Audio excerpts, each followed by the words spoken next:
Welcome on to the next episode of the Faster Beyond 50 podcast. My name is Brad Nadalt. We've got the coach Lindsay Parry with us once again. And as always, we're talking all things running after the age of 50. And today we're talking specifically about females running after the age of 50 and if there are any female-specific considerations that need to be taken into account. Before we get our very special guest onto the podcast, Lindsay, everything good on your side?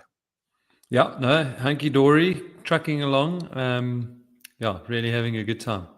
Yep. Super excited to introduce our guest today. She's actually part of the team here at CoachParry.com. She heads up our female athlete program. She is also a runner and triathlete herself, and soon to be author. Got a book in the works called Running After Menopause. That's coming up this year. It will be published. And she has a very successful podcast herself, one half of the She Runs Strong podcast. A great pleasure to welcome onto Faster Beyond 50 today, Shona Hendricks. Shona, it's your first one, I think. It's the first time you've been on the Faster Beyond 50 podcast, so welcome. Yeah, thanks so much, Barry. Really good to be here. Listen to you guys often, both on the podcast and everyday life. So yeah, good to be here. Thanks for inviting me. No, I think this is such a cool conversation that we need to have, because obviously we've been talking on this podcast lots about performance and strength training and that sort of thing. And there are some considerations to take into account. Obviously, a lot of the information and the stuff that we share cuts across both male and female, but there are some specific things that female runners need to take into account. And that's what we're going to cover today. And there's lots of different aspects, obviously around training, strength training, nutrition, all of that sort of stuff, recovery. And I think we're going to cover a lot today. And Lindsay, I think probably let's start with the training side of things. I know you worked a lot of female athletes yourself over the age of 50, but we wanted to get Shona on just to dive a little bit deeper. And I know you've got some specific questions that you want to ask that pertains to some of your athletes. So I'm going to let you get the ball rolling, and then we'll see where this goes from there. Yeah, so Brad, I feel like I've been doing this a lot on on our podcast lately. I almost want to take a step back so that we can get to the point of answering that question. Look, we're speaking more specifically about female runners over 50. And so that means we're probably speaking to a greater proportion of post-menopausal women. But just because there's so little out there, so little information, so little good information out there, maybe let's just take a little step back, Shona, and maybe talk about how this all starts in perimenopause. When should females be starting to be aware of that, and what are some of these hormonal changes that lead to the changes that we are then going to discuss at more length, once we are in our 50s? Yeah, exactly, Lindsay. It does come down a little bit more to, in that perimenopause phase, which is really where females are experiencing a lot of changes hormonally. And that's what's really going to be affecting their training, their recovery, the way they respond to training. And so really it's in the perimenopausal phase where this becomes quite pertinent. And there is no definitive test to say, okay, you're in perimenopause. And so it really is when females will start having irregular cycles. They start getting different menopausal symptoms like hot flashes and, the usual night sweats and so on. And it's in that time that we really need to start paying attention to how we train and how we go about it. But even before that, if I could take a step further back, is that, there's a few aspects that we should be looking at even before you get towards perimenopausal age, which is normally around 45, 48, depending. But even before that, if you're a younger female, and maybe this message can be passed down, is, putting certain things in place that will help you when you get to that phase. So I've just recently turned 40. And so these are some of the things that I need to be putting in place in my training already, so that come that perimenopausal phase, it's you really are preparing for it a little bit better. And then, of course, as we're going through menopause, essentially, which is, these words are used so interchangeably, menopause would essentially be the point at which you have not had your menstrual cycle for 12 months. All right. So it's that point, and post-menopause is everything thereafter. So it really is the perimenopausal phase that is the one that we find a little bit more difficult or hard to manage with our training. Then what are not the specific changes, but what are the effects of those hormonal changes that are coming? How does that compromise recovery, for example, and how should we be looking at adjusting our training in response to that? Yeah, the biggest hormonal change is that there's big fluctuations within the way your hormonal cycle was originally working. So where it would be very cyclic with estrogen going up and progesterone almost being opposite to that, during that perimenopausal phase, it's a little bit haywire. There's no cyclic action to that. And that's what essentially causes all of these hormonal disruptions. And then as we get closer to menopause, that tends to flatline a little bit. In post-menopause, that estrogen really has flatlined, and we don't get the benefits of estrogen anymore. And estrogen has always got quite a bad rep in society. It's always, women are hormonal because of estrogen, blah, blah, blah, blah. But really it's a very powerful hormone, and specifically for females, it helps with bone density. It helps with how we recover from sessions.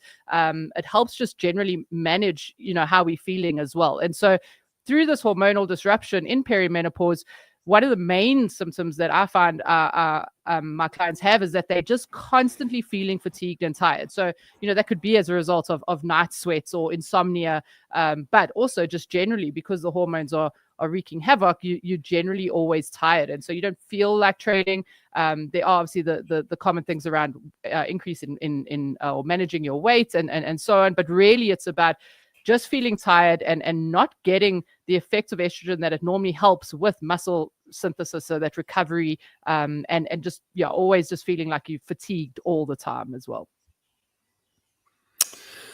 One of the things you always stress when we discuss these things, Shona, is that, and that complicates it slightly, there isn't a one size fits all here, because we don't all, I'm using the word we here like it's something I experience, but females don't all experience menopause the same way. And I think one of the things you've said to me to help me understand that a bit better is often look to your mom. So if you have a relationship with your mom and your mom is still in your life, you can get an understanding of how your own mom experienced menopause or perimenopause and then going into menopause, and that will give you pretty good clues as to how difficult it will or won't be, how many symptoms you can expect to have or not expect to have. So I'm going to skip one step forward and then come back to like some of the actual changes we can implement into our training to deal with that. But you said something important there about when we lose the estrogen, and that's that the body's ability to resynthesize muscle, resynthesize muscle, is compromised. Okay. And so I'm guessing that's one of the reasons why it's so important to do strength training, number one, why we always emphasize it so much in She Runs Fast. But really what I want to cut to is the two things, is exactly why it's so important, number one, and number two, how is it different? Because there's a lot of advice now out there for athletes over 50, but there's not a lot of advice out there for female athletes over 50. So how does that strength training differ? I think that's really important.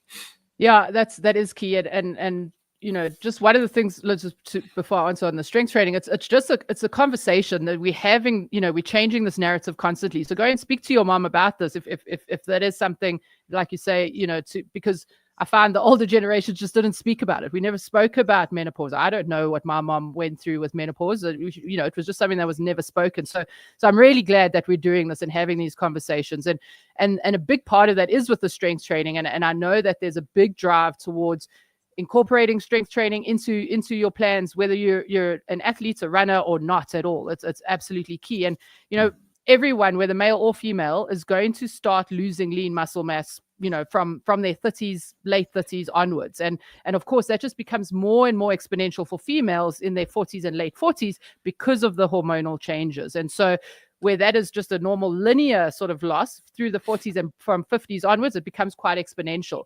And losing that lean muscle mass is one of the main reasons why we're slowing down. It's why we can't do general normal activities that we normally once did. It's also why we feel very often like we're perhaps not being able to manage our weight. And so one of the main things that we need to incorporate there is not just, you say strength training, but really I want to focus on the word resistance training. So we have to be doing some form of training that loads the muscles and the bones so that we can build lean muscle and look after our bones as we're moving through this phase of life. In terms of the resistance training, one of the buzzwords that I do see in the literature attached to this is high intensity training. So is that something that is relevant? Is it, is that just more like magazine culture, or is that something we should be looking at for females over 50?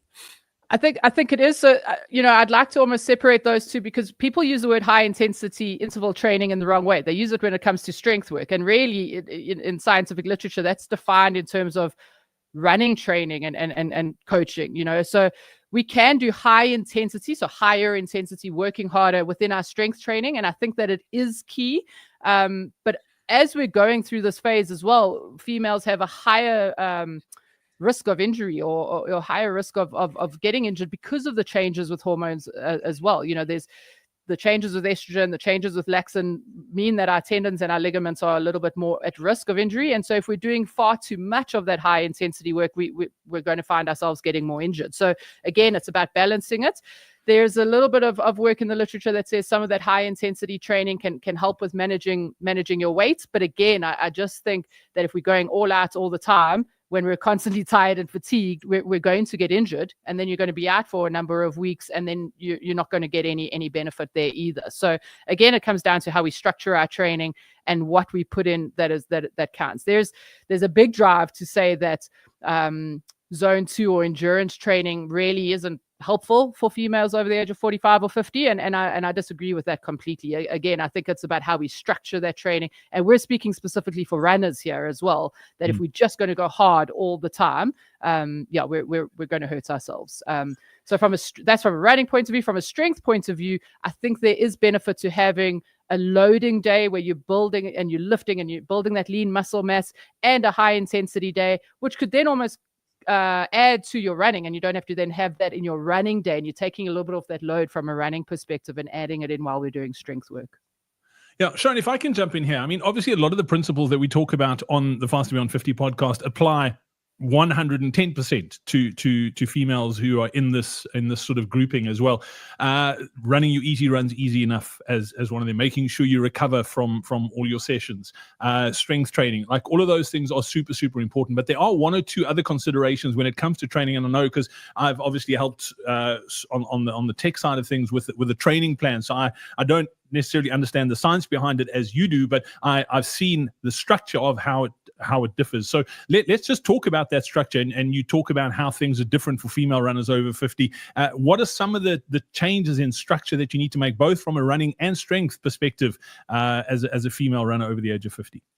So to keep things similar, the way that is the same for males and females, let's start there, is that the way we structure our overall plan is on that polarized training, on that 80-20 idea. So 80% of that running being easy and 20% of that being a little bit more higher intensity or harder. That obviously depends, of course, as it does for the male side of our Faster Beyond 50 group as well. But the main changes that we'd make for females, and one of the ones that I've found to be really, really effective, is to change the weekly cycle. So instead of working on a 4-week cycle where we build for 3 weeks and then sort of recover or bring that down a little bit in a 4th week, I like to work on a 3-week cycle rather. So you build for 2 weeks and have a 3rd week that is your recovery, build for another 2 weeks, 3rd week recovery week. And so you don't actually land up doing less volume of training, but you're just getting an extra little bit of recovery, which is so key, because we know recovery is so important as we're aging, male and female.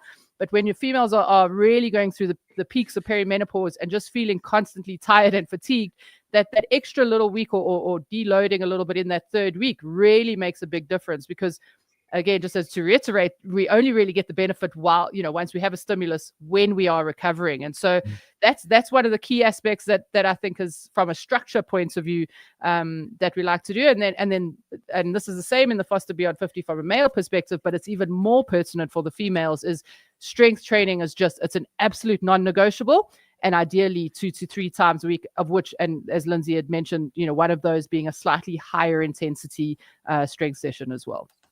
Yeah, if I can just ask another one as well with regards to the recovery. Obviously, you've got that extra week in on those a 3-week cycle as opposed to a 4-week cycle. And you mentioned the menopausal symptoms like the night sweats and that sort of insomnia and that sort of thing. Obviously, sleep is a huge part of recovery. Let's talk about some of the things that we can do or what female runners over 50 can do to improve their recovery cycle to make sure that they are actually benefiting from the training that they're actually doing. Yeah, first and foremost, sleep and nutrition. That's the same thing across the board, whether you're menopausal over 50 or not, or under 20, or under 30. That's the sleep and nutrition, and so we need to maximize those. So first up, but we are speaking specifically to females over 50 here, who are perimenopausal, postmenopausal. So, first things first. Again, Lindsay mentioned it. And it's not a blanket approach. It's not a one size fits all. But there is just so much evidence to show that menopause hormonal therapy or hormonal replacement therapy, whichever way you want to say it, is so good at helping with or really beneficial or effective at helping with menopausal symptoms. So the hot flashes, the night sweats, those side effects or symptoms of menopause. And so if you speak to your physician and you are a candidate for hormonal therapy, I highly recommend that, because it really, really makes a massive difference if you are a candidate for hormonal therapy. So speak to your physician about that. But other things that we can do. So when it comes to sleep, we really want to ensure that we're just trying to maximize that sleep where we can. And so little things like making sure that your room, when you go to bed, is at the right temperature, especially if you suffer from night sweats. The ideal temperature that they've spoken about for a room, whether that's male or female, is around 18 degrees Celsius. And I think that's around 64 degrees Fahrenheit. And then obviously have sheets that are cotton as opposed to any kind of satin or silky kind of thing that stops a bit of or doesn't increase sweat. Have a fan or an aircon. There are some amazing, Brad, and actually there's this new bed that is out. I mean, it's not a cheap bed, but you can actually regulate the temperature on either side of your bed. And so Nikki and I actually spoke about this in the She Runs Strong podcast the other day, because one of the things Nikki suggested is not sleeping next to your husband. And as much as that isn't great for a relationship, it's just, men are, their thermostat works at a higher rate to females anyways. And so sleeping next to your husband or your partner sometimes just exacerbates those night sweats. So these new beds out where you can regulate either side of the bed temperature, which is really, really cool. They're not cheap, but they are very effective. But then little things like, we call it sleep hygiene. So looking after your room environment, making sure it's dark enough. If you don't have dark curtains, try and get yourself a set of eye patches. They're really effective, and there's some awesome ones out there. Staying off devices, and I know we're all guilty of that, but staying off your devices at least an hour before bed, and trying to get to bed earlier. So if we can get into bed by 9:30, trying to fall asleep by 10, there's a normal hormonal cycle that takes place in that, and your circadian rhythm and your sleep cycle works a lot better if we can get to bed a little bit earlier as well. Brilliant. Brad and I were chatting about sleep on another podcast, and I spoke specifically about creating the habit, and part of that is getting into bed at the same time every day. And I don't know if you guys have seen the documentary on Netflix, Grant Johnson, Don't Die, the guy who wants to live forever. But sleep is the one thing in his crazy regime that he does to reduce the aging process. But the sleep is his absolute non-negotiable, and he goes to bed at the same time every night, come hell or high water.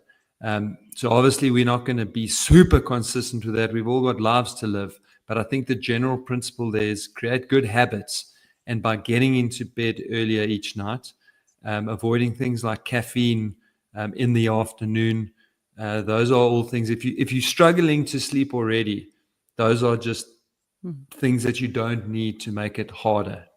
Having irregular bedtimes, getting into bed too late, etc. So, Shona, you touched on a ton there. Before you ask the question, Linz, I just want to jump in here. I've got to give a bit of a backstory too. So if anybody goes onto Netflix and searches for Grant Johnson, they're not going to find the documentary, because if there's anybody on earth who is terrible with names, it is Lindsay Perry. His name's not Grant Johnson, Lindsay. It's Brian Johnson.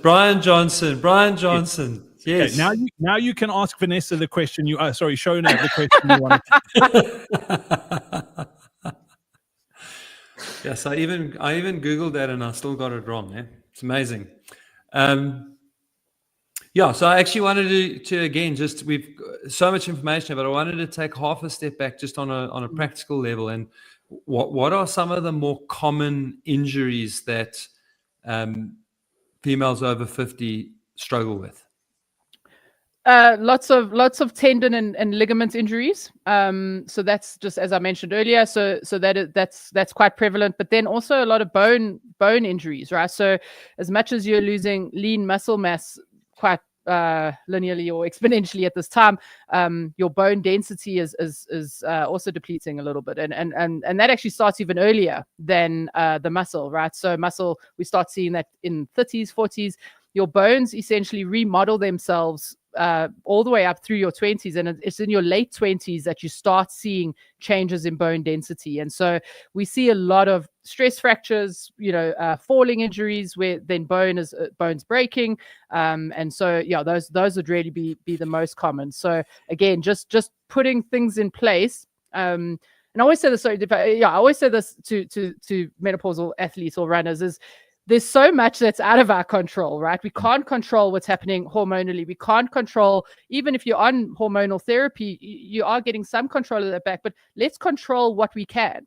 And so we can do things like strength training that's going to help us with our lean muscle mass and build that bone mineral density and help keep you injury free for running. So that would definitely be one of the key things. But we see a lot of those, and they come across as overuse injuries more often, as opposed to, they are obviously the trauma ones. If you have fallen, you have more risk of fracturing a bone or something, but very often they come across like overuse. So an Achilles tendinopathy or stuff like that, or plantar fasciitis is also quite a common one as well. So really tendon and ligament and bone concerns.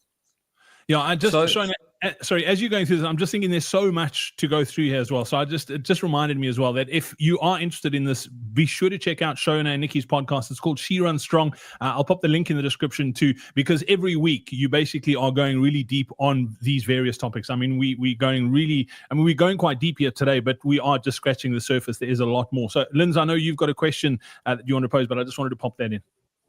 Yeah, so Shona answered half of my question already, and that was, there is this sort of belief out there that it's too late because the damage was done, particularly with the bone mineral density, it was done so long ago. So you've dispelled part of that already, is that you can do something about it in the short term, number one. And before I ask you the question, I just want to say that again, because this is something that happens or starts to happen in your late 20s. Effectively, the more you have at that point and the harder you work from that point, the slower that loss is going to be to this point. So back to our, earlier on where Shona said, like, we've actually got to go even further back. And I think if you're listening to this podcast and you've got a daughter, you've got to have these conversations with your daughter when she's young, when she's an early teenager, so that she understands that the decisions that she makes in her 16, 17, 18, 19, 20, 21, 22 are going to have an impact down the line. So You've already mentioned strength training as one of the things that can help to reverse it. Obviously, the actual physical act of running will also help to reverse it, as long as we are providing the building blocks. So I think that's also a really key area in peri and post-menopause is how nutritional requirements change. So maybe let's just touch on, I always hate going into nutrition partially because it's like, we could probably spend the next half an hour just on nutrition, but maybe just unpack a few of the broad themes in nutrition as we get older, and maybe a little bit specifically around bone mineral density because it's so important. Yeah, 100%. Just going into just what you mentioned there, I like to make the example around strength training and the more, it's never too late to start. So sorry, I know I'm going back there, but it's never too late to start. So if you are 48, if you're 58 and you haven't done anything, it's never too late to start. I like to think about that as, and I heard someone refer to it as like your muscle or your bone bank. And the more you put in it now, the more you can take out at a later stage. So it's just a cool way to think about it. So it's never too late to start. But then, yes, we do complement our strength training and our running with the building blocks of nutrition. And a key thing here is, I think, females have always been sold a bit of a disservice when it comes to nutrition. Carbs are bad, and then all of a sudden carbs are everything. And then, this is not good, and paleo is this, and protein that. And really, not only if you're a runner, but mostly if you're a runner, we have to have the right source of fuel that is going to give us the energy that we need for daily life and for running. And so carbohydrates becomes a massive, massive part of that. And because females going through menopause or perimenopause are often seeing changes in weight and struggling to manage weight, carbs is very often the first thing that goes out the window there. And if we are continually doing that, and what we're doing is we're just continually depleting, because if we don't eat enough carbs, we're not being able to get enough energy for the day and for our training, we're depleting. And if we're not putting that back, we're depleting even more and more and more. And very often the feelings of fatigue will come from some sort of low energy availability. Your risk of injury becomes even higher if we find ourselves in a low energy availability. And so we have to continue to manage our energy expenditure. So what we're putting out, how much we're training, how much we're moving, with how much we're putting in. And this is something that's not spoken about a lot. And we do go into an episode on RED-S, which is relative energy deficiency in sports. It's highly prevalent in females, but it is also something that males have to consider as well. It's just getting that balance of what we're putting in and what we're taking out. So fueling your training becomes absolutely key. And that happens with carbohydrates, because that's the source of fuel that we're using while we are training and while we're living. But also as we're aging and we speak about loss of lean muscle mass, we need to increase our protein intake as well, so that with the strength training, we can complement and rebuild that lean muscle, and also help with that muscle resynthesis, once we've trained, to recover a little bit better. So those would be the two key things that I think people should focus on, as carbs and protein. Of course, we want to have a balanced diet all around, and that's where these things get a little bit deeper and deeper. But those would be the two things. Don't live on a restricted diet. By restricting yourself, you're putting yourself at higher risk of injury. You're going to feel more and more tired. And to be honest, if you're living in a restrictive diet, you're probably not going to be losing any weight if that is one of your goals as well. So, check out that She Runs Strong episode on RED-S and low energy availability, because we go into a lot of detail on that. Shona, if I could just jump in here, you talk. I was going to ask you about restricting and losing weight. I think this, this is me, but I know a lot of females in their 40s, 50s, and beyond run because they want to lose weight. And the calorie restriction that goes along with running, and the problems. I mean, you mentioned RED-S, the problems that it creates down the line too. For somebody who is running to lose weight, what is the best way to go about it? If you're over 50 and want to recover from sessions faster, run pain and injury-free, and improve your endurance, then be sure to join Lindsay and I for our upcoming Faster Beyond 50 Masterclass. In it, we'll show you how we helped a 70-year-old run a 47-minute, 18-second 10K, and how you can take those exact same principles and apply them in your training. Simply scan the QR code that's on screen right now, or click on the link in the description below to save your seat in the training now. We look forward to seeing you there.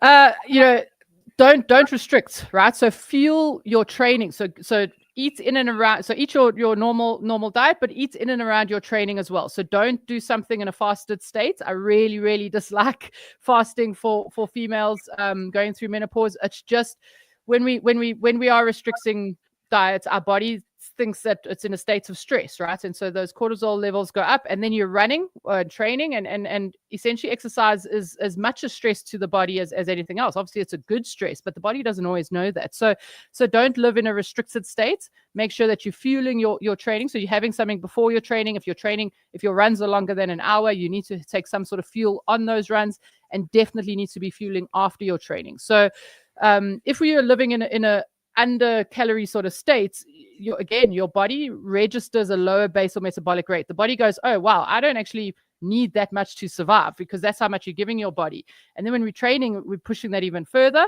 And then when we do eat, the body goes, awesome, I'm going to hang on to this, right? So I know it's such a backwards thought that if we eat more, we will lose weight. But that is really what is going to happen, because you're just going to find your body in a much more of a homeostasis sort of environment where everything is not going haywire because of different hormones and the stresses that you're putting onto it. But if this is something that you are struggling with, speak to a dietitian that's registered dietitian that knows what, then perhaps specializing in menopause, because they can have a look at your energy expenditure for the day and how much you need to take in, and you'd actually be surprised at how much more you need to take in. So I would go and seek out a good dietitian as well. Great stuff. I want to take a bit of a shot left here, because I think one of the hardest things that I see females struggling with is kind of mindset and this is too hard, or my best days are behind me, or I'm just always so tired that I can't, definitely don't have bandwidth for exercise, never mind for running or setting myself goals. So yeah, what's some of the advice that you can give around, helping people to really stay positive and see the green shoots, and stick in it long enough to start seeing some positive results? There's two things there, Lins, for me that I try to emphasize. One is community. So I'm seeing this with a lot of my friends at the moment who are going through perimenopause. As I mentioned earlier, I feel they're speaking more about it, right? So, oh my gosh, I feel terrible, I'm tired. So having that community to know that you're not alone in what you're feeling, because I think for the longest time, females have been told to keep quiet if this is how they're feeling. Just shush, this is normal, you're going through it. And yeah, it's common, but it doesn't have to be normal, right? We can share that and have that community aspect, which I think also holds you accountable, right? So, find a running partner or a gym partner or something so that when you wake up in the morning and you're like, oh, I really don't feel like this, someone's there holding you accountable to meet up, and just that community is so key. And yeah, I now forgot my second point, which I normally emphasize with that. It's definitely community. Make sure that you have that to keep you going. And oh, that was it. There we go. It's just be gentle with yourself. These changes are not going to take place quickly, right? We know that we need more recovery, and we don't see the changes, good positive changes with training, come as quickly as they used to when you're in your 20s and 30s. So just be a little bit more gentle with yourself. If you are absolutely shattered because you just feel fatigued and your job is crazy and the kids are driving you mad, and your parents, because you also have to look after them, are driving you mad, just be a little bit more gentle and go, okay, well, instead of going out and running that really hard hill session today, I'm going to go out and go for a walk or an easy run. I think changing that aspect as well, just where we can just give ourselves a little bit of leeway, still keep being active, but have that aspect with us is going to be really, really helpful for you. Yeah, I've already gotten this song stuck in your head, Brad. But I'm going to say that one of my mantras for 2025 is going to be courtesy of Princess Elsa, and it's going to be "Let It Go." So I think it's particularly this idea of defending your pace, or on long runs, and it just goes straight into this theme of being kinder to yourself. It's like, just accept that an easy run must be easy, and easy isn't what it used to be. It's a new thing. Just let it go. Let go of that pace that you think that you have, because that's the sort of thing that'll make you feel much better in the short term, because you will get to the end of long runs feeling much better than if you are defending this line. Sorry, Brad, I cut you off there. No, I was just going to add there, Shona, one of the things too, like a lot of these topics, it's difficult for people to talk about, like particularly when it comes, like if it's something that hasn't been spoken about for such a long time. I mean, I remember when we first started talking about menopause and doing stuff in this space as Coach Parry, as a business, and one of the things that you had said to me, that like back in the day, like menopause was thought of as this mental illness, like it was that's how sort of taboo it was, and there's still lots of stigma around it, and people aren't comfortable talking. And one of the things I love about what we do here at Coach Parry is online gives you that level of anonymity, if you'd like. So if it is something you struggle chatting to friends or your mom, we've got a community at coachparry.com. Within our forum, it's females only, the Running Through Menopause forum, that you can get in there, that people don't know you. So if you have questions, you can ask like-minded people like you who are going through the same phase as you are. Ask questions. You can learn from what they're going through, and you can go, you know what, I'm not alone. Like, this is affecting other people too. So I love that about what we do, that it does give you that sort of, it is your name, but I mean, if you live in Boulder, Colorado, and somebody's living in Dover in the UK, you don't know each other. So you can ask those questions. And it's just, the more you talk about it, the more comfortable you get in doing it. And having that community is just so important. I know you love spending time in that forum as well, Shane.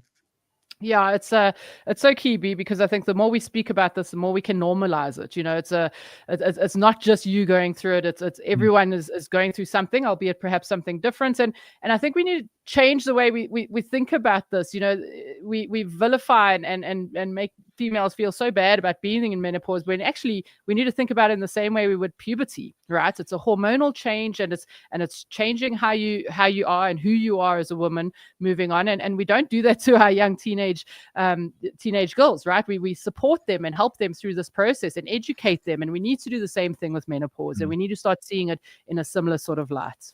Yeah, absolutely. Shona, this has been absolutely amazing. And I'm going to mention it again. If you do want to dig deeper into any of these topics, Shona hosts a weekly podcast called She Runs Strong along with Nikki Friedman. It is phenomenal. So definitely go check it out. I'll pop the link into the description.